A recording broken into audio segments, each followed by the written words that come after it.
We are beginning chapter 24. This will be covering pages 458 to 461 if you want to read along in your book. Really getting into magnetism here. Probably something you've studied a ton all throughout your childhood. Something that you've probably played with a lot. One of my favorite memories of one of my kids, he was not quite two. He had a little fake plastic credit card, and we had a refrigerator magnet that was about the same size and shape, just little rectangles. It was some souvenir from somewhere we had gone. And he spent hours trying to figure out why one of them would stick to the refrigerator and the other one would slide off completely. It was really, really fun to watch him practice with that and try to figure it all out. So magnets, you've been studying physics for a long time if you've been played with magnets for any amount of time.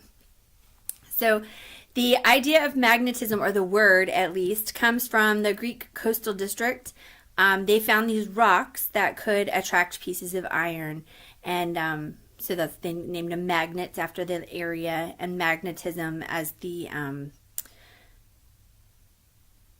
concept, the phenomenon that's happening.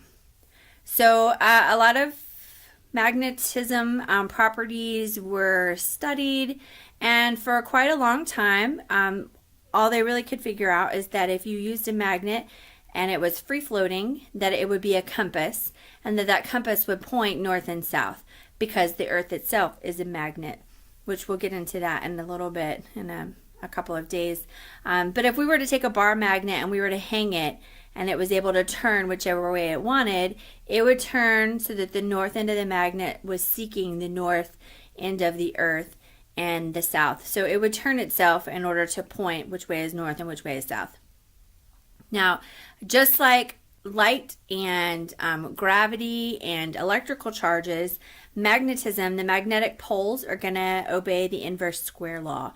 Remember, what that has to do with is that your force is going to decrease if you increase your distance, and it's going to decrease by a square of the factor of your increase of distance.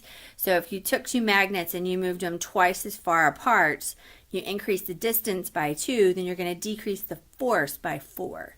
So the inverse square law comes into play here with magnets as well. And then in 1820, there was this physicist who was doing a demonstration in his class, and he found that when there were electric currents that flowing through a wire, that the magnetic compass would make an adjustment. And so he discovered the relationship between electricity and magnets. So we could say that electric currents are the source of all the magnetic phenomena, that there are electric currents that causes magnets to be made. So recall that an electrical force is going to be between two charged particles. Coulomb's law says that depends on how strong the charge is, the magnitude of the charge, and how far apart they are. That's what electrical force depends on. Well, magnetic force is the same thing. It's got to be between two charged particles, and a magnetic force is going to be dependent on the motion of those particles. So usually it's the electrons that are moving around. There's a couple of different ways that they can move. Electrons are moving about the nucleus. That would be the revolution. But then they are also spinning. So the electrons spin themselves is a chief contributor to magnetism. That's the first thing that really affects it. And then the revolution of the electrons around the nucleus is going to be a secondary contributor. So those are going to be the two motions of your electrons that are going to create your magnetic force.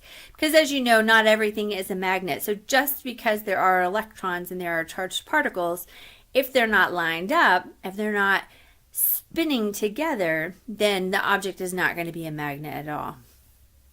If you put the two together, we have electromagnetism, which is a combined force. We would say there are approximately 4 forces that are found in nature, gravity being one, electromagnetism being another. So as you know, all magnets have poles. You've got a north pole and a south pole. This idea is very central to magnetic forces in that if you have the same poles, they're going to repel, and opposite poles are going to attract. So if you put your north end to your north end, they're going to push away from each other. If you put your south end to your south end, they're going to push away. But if you put a north to a south, then they are good. Just a little tip on that one. If you have a bar magnet, clearly one is the north and one is the south. If you were to take that bar magnet and bend it upward into the horseshoe shape, that's where your horseshoe magnet comes in, so that one end is the north and one end is the south. If you ever buy one of these, make sure when you're storing it that you don't store it north to north, because you can decrease the magnetic force between the poles and ruin your magnet by storing it incorrectly. I'll show you what I mean whenever we pull out our real magnets in class. So all magnets are going to have a north pole and a south pole. Some magnets are going to have more than one north and one south. Circle magnets are going to be little strips of bar magnets that have been put together. A lot of times magnets that go on your refrigerator alternate between a north and a south, flip-flopped back and forth to create a bigger magnet. And that's why one of the reasons why they're not very strong. They tend to cancel each other out a little bit. So a lot of times your refrigerator magnets are very weak magnets. Now keep in mind that there's no such thing as a monopolar magnet. You can never take a magnet and cut it in half perfectly and only have south pole magnet. Never happens. If you're going to take that magnet, you're going to cut it in half, you're going to have now two separate magnets that both have a north pole and a south pole. So for electrical charges, you can isolate them and only have collected negative charges. We did that when we were doing the charging by induction with the pith ball. Remember, if we had the iron rod, the two rods put together, and we could induce a charge on one end, we could create a charge on one whole rod that was just a negative or just a positive. You cannot do that with magnets. Magnets will always have a north pole and a south pole. It has to at least be a dipole, not a monopole. So if you were to take a magnet and you were to break it down, cut it in half, cut it in half, cut it in half, cut it in half, cut it in half, you could get all the way down to just the atoms. So that suggests that the atoms themselves are slightly magnetized. They are magnets in themselves coming from your electron spin. So we talked about how around an electrical charge you have an electrical field. Well, around every magnet you're going to have a magnetic field. So that's going to be the space that is surrounding our magnet. The Earth even has a magnetic field. Other planets that are still magnetized have magnetic fields. We'll get into that in a little bit. So just like an electrical charge, an electric field can be illustrated with lines. Like we did that in the last section, the last chapter. We can illustrate magnetic field lines as well. And just like in electrical field lines, if they're close together, it is strong.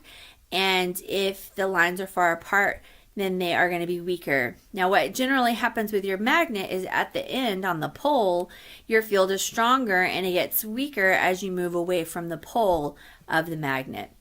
Now, anytime you have an electric charge, it's going to be surrounded by an electric field and a magnetic field, because an electric charge has an electric field and a magnetic field, and that is because the magnetic field is produced by the motion of the electric charge itself. So these are going to always come in pairs. You're not going to have just a magnetic field. You're going to have an electric field and a magnetic field. So this would be a bar magnet using iron filings to create your magnetic field. You can see that it is very strong at the poles, where our iron filings are very, very close together, right here and right here. And then as you move away, they get weaker. And also here in the middle, they also get weaker.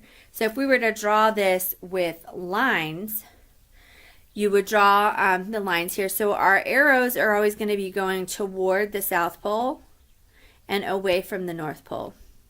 So just like on the electric charges, depending on whether it was positive or negative, where your arrows went. Here on a magnet, we always go from the north to the south. And then here at the ends, the lines need to be closer together. Here in the center, the lines are far apart, and here, way out here on the edges, the lines are far apart. Now, obviously, this would be different for if you had a very, very strong magnet versus a very weak magnet. Right, there's not a quiz for today, but you will use today's notes for tomorrow's quiz. after tomorrow's video. So go ahead. If you didn't write anything down, you might want to write it down. Otherwise, you'll have to watch the video again while you're taking the quiz. And I'll see you later.